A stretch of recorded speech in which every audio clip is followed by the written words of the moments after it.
Hi guys, welcome to my review for the KIWIEARS Dolce. This is the latest single DD that KIWIEARS has launched and is an even cheaper option than the original Cadenza, which I've got over here, which was priced at $35 and is still available. This is the box that it comes in, the Dolce. I mean, very simple, kind of has a reminiscence of KZ and TRN and CVJ, those products. Anyway, that's the IEMs came over there, very simple. And inside of this little box, we get the cable, which is what it is. We get some tips. And that's it. I mean, we're talking about a product which costs roughly $25. So I'm guessing you can't really expect too much. This is what basically you have to do with. I mean, and it isn't bad. Let's put it that way. It could be worse if you didn't even bring anything. But anyway, that's the package, the accessories that come with it, and that's that. Moving on to just worthwhile mentioning is the fact that the Dolce uses a LDP. What they call an LDP diaphragm driver, which is a new type of a driver, which is a combination of an LCP diaphragm with some sort of a polyurethane membrane. And so they've come up with this new LDP driver or diaphragm for the driver, which supposedly yields some benefits in terms of its linearity and ultimate performance. Anyway, that's it. Okay, as for the IEM itself, the Dolce, it's a nice 3D printed resin shell, as you can see. Okay, it's semi-transparent. You can kind of get a glimpse of the driver inside there. All right, 2-pin connector. What I don't like about it, I'll be honest, is that the faceplate, although it's got like this kind of little design to it, it just looks very cheap. And if there's one thing that I thoroughly value in KIWIEARS is their products always look very premium, be it the Cadenza, which I have over here. I mean, the Cadenza had a beautiful resin shell as well with this very nice faceplate on it. It just looked the part. It looked way more expensive than what it actually cost. It had the build quality of a TRN, of a T3 Plus, or of a TKZK Oranos. It had and it has a nice build. Okay, the Dolce, it just looks cheap. I'm sorry to say that, but it just looks cheap. The shell itself is fine, but the faceplate, they could have done a little bit better work. In terms of its weight and ergonomics and fit and so on, it's fine. I'm using a KIWIEARS 7 tips, as you guys can see, the yellow size, the large ones. Much better than the stock tips. The stock tips actually, there's a pin again which peaks at just over 3Ks, and then it drops off, and then it picks up again and does a little bit of a roller coaster and all the way out into the 10K, 10, 12K. While with this tip, after that pin again, it maintains itself nice and linear with just a very slow gradual drop off. There's a couple of related peak, and then there's a dip and extension past 10K. So in my opinion, a better frequency response with these KIWIEARS 07 tips, or even with the BGVP wide bores. They also seem to work quite well. Okay, so that's the IEM itself. It's a nice build. The rest of the accessories are a little bit dubious, but it is what it is. In terms of the fit, it's fine. Once you've got the right tip, as usual, it fits beautifully, because the shell is actually a very normal looking shell in terms of its design, size, everything. It's very, very, very, very run of the mill, let's put it that way. What do I have here to compare? Well, I used my VE as well, again, just so that you can have an idea of what source I was powering the Dolce with. Although I did use it with the dongle just to see if it was fine with the dongle, and even connected it up to the phone, because my phone still has a 3.5mm output. Obviously, with the phone, it was somewhat limited in its performance, although it wasn't bad. With the dongle, it was a big improvement, and with the VE, obviously, the improvement was significant. What have I got here? I've got some past Euros, and I've got some more recent ones. Well, it made sense obviously to have the Cadenza, which I've got it here. That was priced at $35, had a 9.2mm drive, if I'm mistaken, as opposed to a 10, and supposedly it was beryllium coated. Okay. On the opposite end, I've got the Tangzu 1 year, which was at a certain point kind of the go-to IEM at around $20, superseding the 7Hz Zero. Okay. Next to that, I've got the SIMGOT EW100P, which is the new, in my opinion, the new option for an IEM at around $20. If what you're wanting is a very kind of an audiophile style of sound, very kind of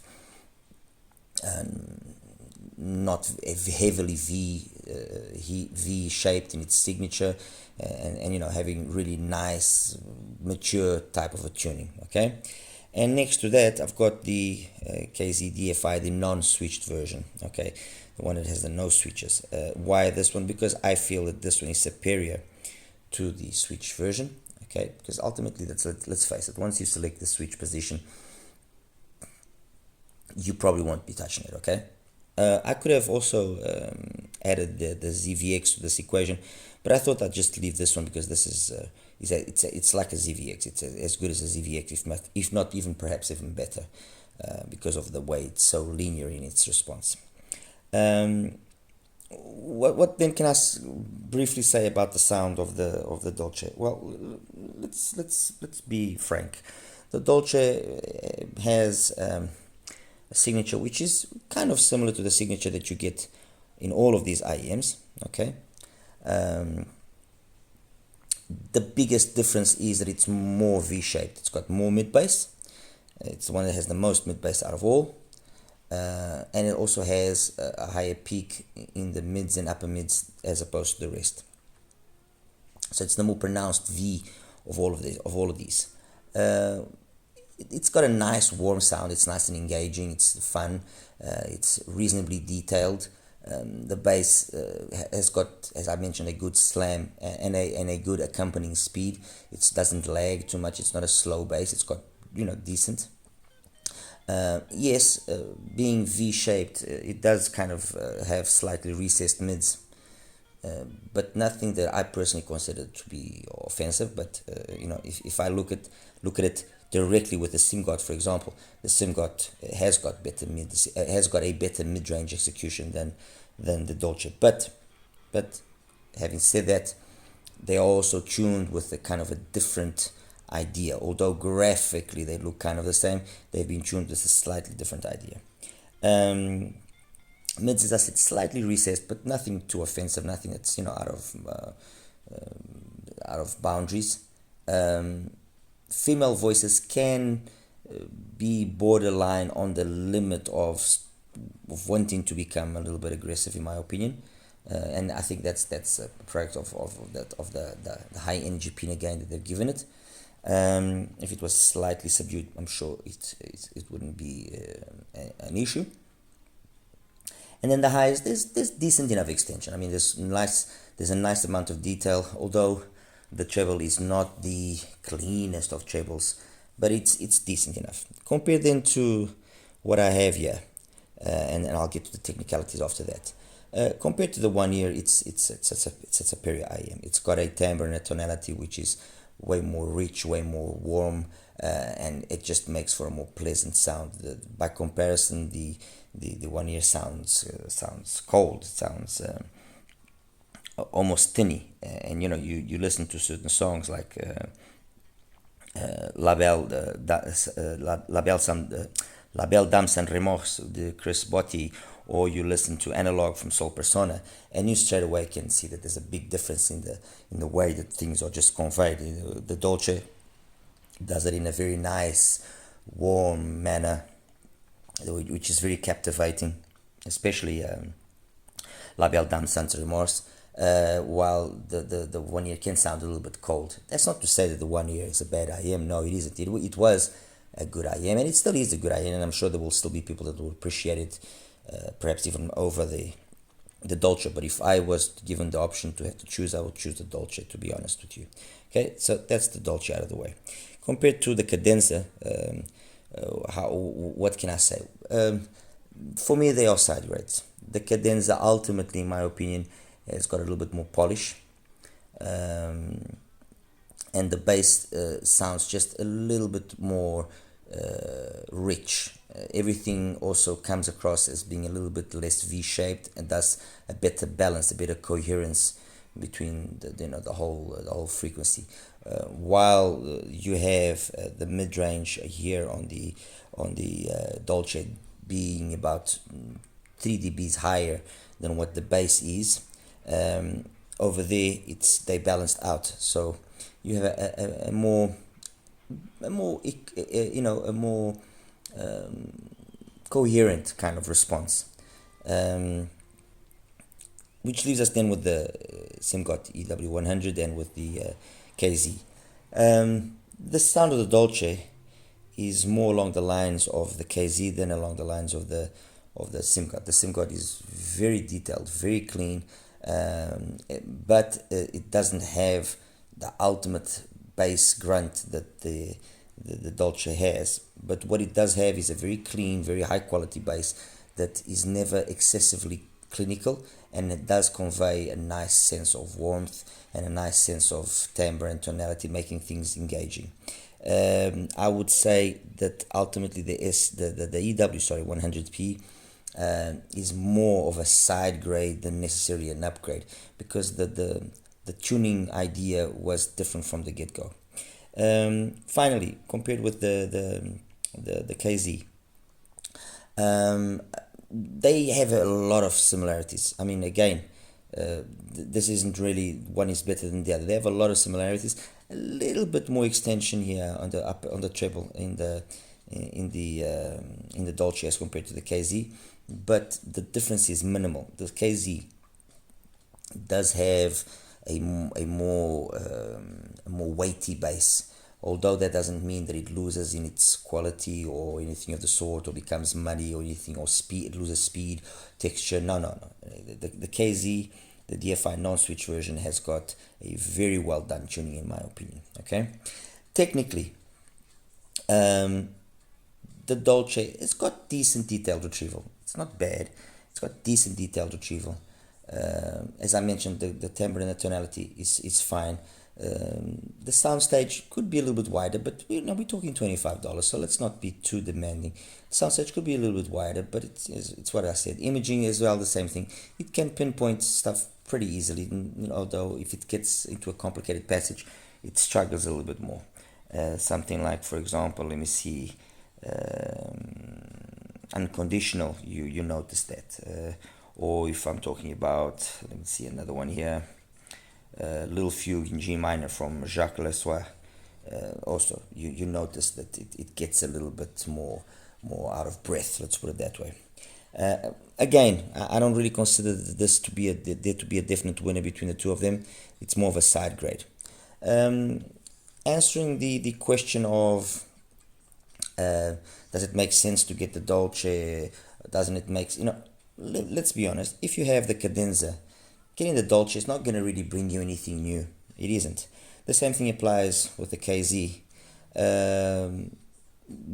As for the Dolce compared to the 1 year, definitely the Dolce. I mean, if you have the 1 year, you will see a big improvement going on to the Dolce.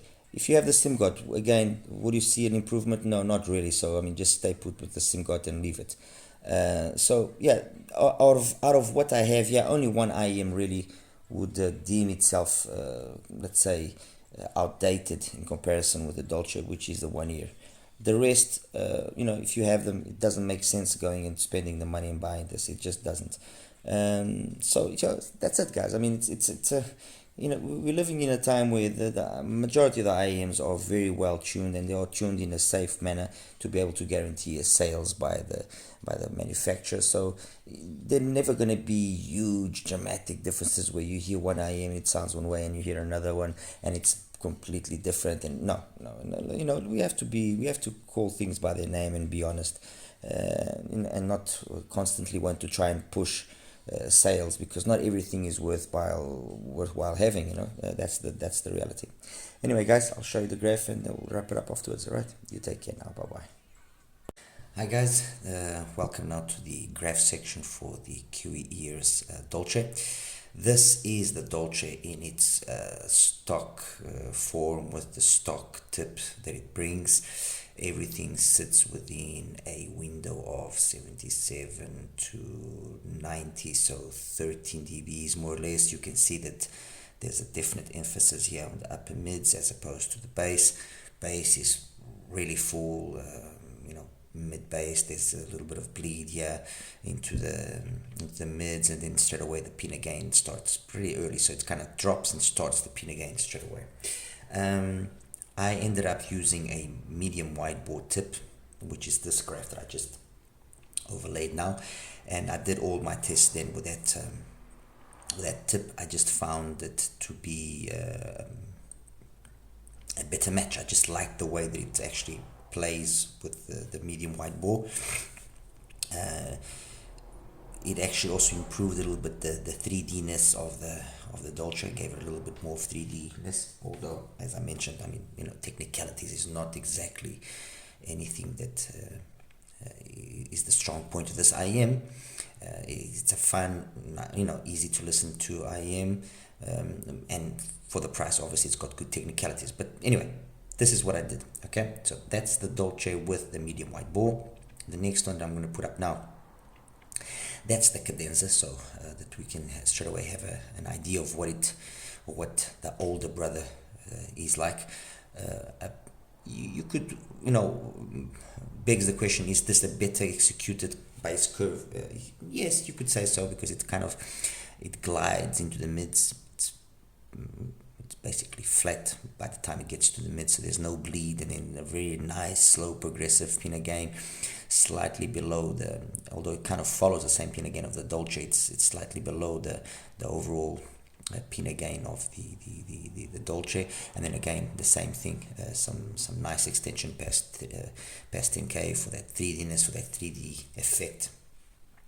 And if on the Dolce there is a tendency of the graph bending towards the upper mids, on the Cadenza that is inverted, it bends towards the lower frequencies. Okay, anyway, that's those two together. Now let's take that out. The next one I'm putting up now is the SIMGOT, the EW100P. Again, obviously less bass, not the same kind of bass, but a very nice high quality bass. Again, the tendency here is for an emphasis more on slightly on the mids, although it's more evenly matched than in the Dolce. You can see basically they're kind of at the same level, and I guess that also is why we have this nice coherent kind of sound. This little peak here, I really don't know why it was doing it, because it did it constantly. I don't know if it's really something that exists there, or I don't know. All I do know is that the EW100 sounds absolutely fantastic, great details.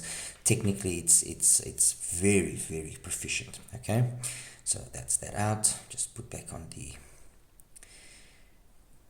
Dolce. The next one I'm going to show you now is the 1 ear, and it kind of has vibes going of the Dolce as well, but you can definitely see there's not the same kind of upper mids and especially treble, and then the air area or zone is completely different. It's more emphasized on the mids and the low frequency. The funny thing actually, and the curious thing about the 1 ear is, although by looking at the graph you don't think that would be the case, when you actually listen to the 1 ear, sometimes this area of 2.5 to 5 can sound just a little bit intense.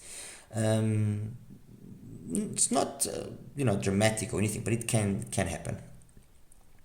And finally, the KZDFI non-switch version, and again very similar curve. Actually, if I put all of them up, you can see that the similarity between the graphs is very, very big.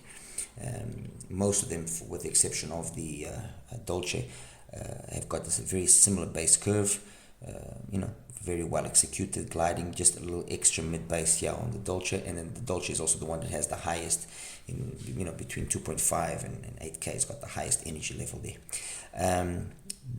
Although it seems like it's also got the highest energy past 10K, that's not what happens, because it has then to do with the balance between the whole frequency. And that's that, guys. I mean, there's really nothing more I can tell you or show you.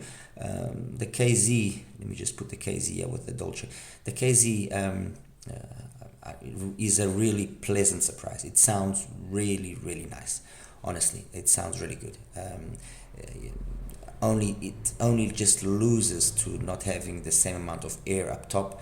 But I mean, if a couple of years ago you told me that was a graph of a KZ, I wouldn't believe you. I would say that was a graph of anything but a KZ. I mean, this looks like a Chapeau and Melee or something of the sort. Actually, let me just quickly get here the Chapeau and Melee, and just for the sake of seeing if I'm talking nonsense or not, if that's true. Chapeau and Melee, there we go, Melee. Yeah, kind of. Yeah, there's some vibes there, I guess. Let me see with the standard tip. Oops, sorry. Standard tip there. Yeah, I guess you could say that there's some Melee genetics there on the KZ. Somewhat similar, definitely. Anyway, guys, that's my review for the Dolce. Nice IEM. And as I mentioned, it all depends now if you really think it's worthwhile getting it or not. It's a nice IEM. It plays well. If you don't have any of the others, maybe it's something you can consider. If you do have, well, you choose wisely so that you have an IEM that will complement what you have instead of just being a copy paste. All right. Anyway, guys, you take care. As usual, like and subscribe. Any questions, please feel free to do so. Thank you. Take care.